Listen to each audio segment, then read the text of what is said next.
Jeff Stacey served as a U.S. diplomat under former U.S. President Barack Obama. He also worked with the United Nations, NATO, the World Bank, and the European Union. First, I want to get your reaction to this latest move by Iran. Are we seeing a broken deal here? A broken deal by pretty much parties on all sides at this point. So the Iranians are actually correct to say that the Trump administration was first to violate the deal, as it were. And now, of course, they're taking their own steps to respond in kind. And although they sound alarming in headlines terms, the amount by which they're exceeding the rules and the caps are relatively small at this point, fairly reversible. And what we're seeing really are the Iranians trying to tease the U.S., well, force in a way, the U.S. back into some sort of negotiations and sanctions relief. And if that were to happen, we could actually get somewhere and avoid a crisis. And, you know, Iran's President Hassan Rouhani even intimated back in May that he could make this type of move. France now sending a diplomat to Tehran to try to ease tensions and maybe get Iran to change their mind. What do you expect to see in that meeting? What are you looking for?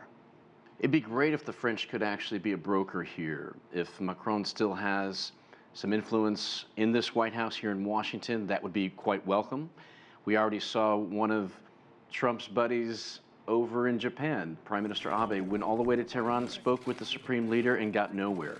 But that was at a tenser moment in the crisis. And about phase 2, we're in phase 3, and if we can get to phase 4, a stable phase, that's something the French could be very helpful with.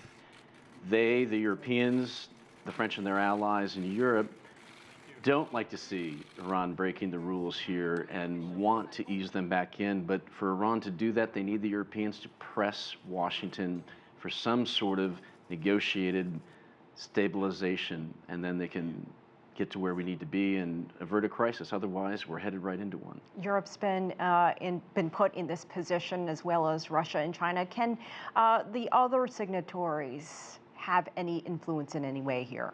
It would be welcome, but the odds are against either China or Russia being decisive in this way.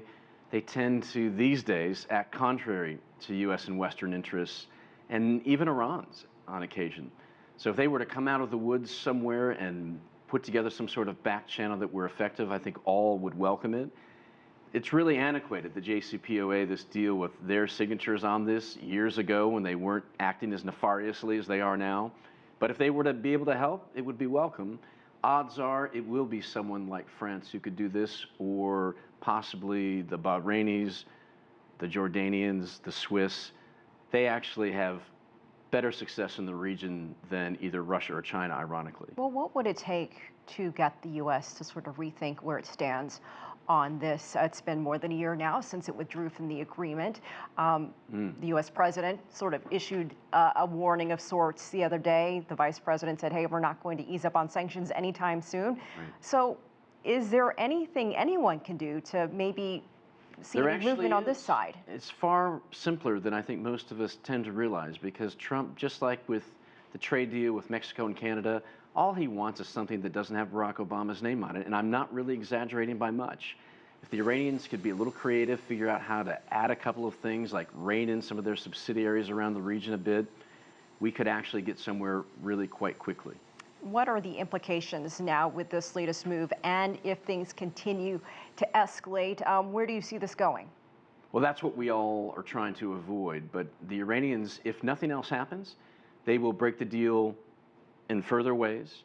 They will let loose their proxies, and we've already seen attacks, for example, on a Saudi Arabian airport by the Houthi force in Yemen. So one of those things could go right past the U.S. red line, boom, before the Iranians even realize it, the U.S. is in attack mode, and once that happens and an exchange were to take place, this would escalate quite quickly, and we would have nothing short of a regional war. So the implications are quite serious. Jeff Stacey, thank you so much for joining us. We appreciate your insight. My pleasure.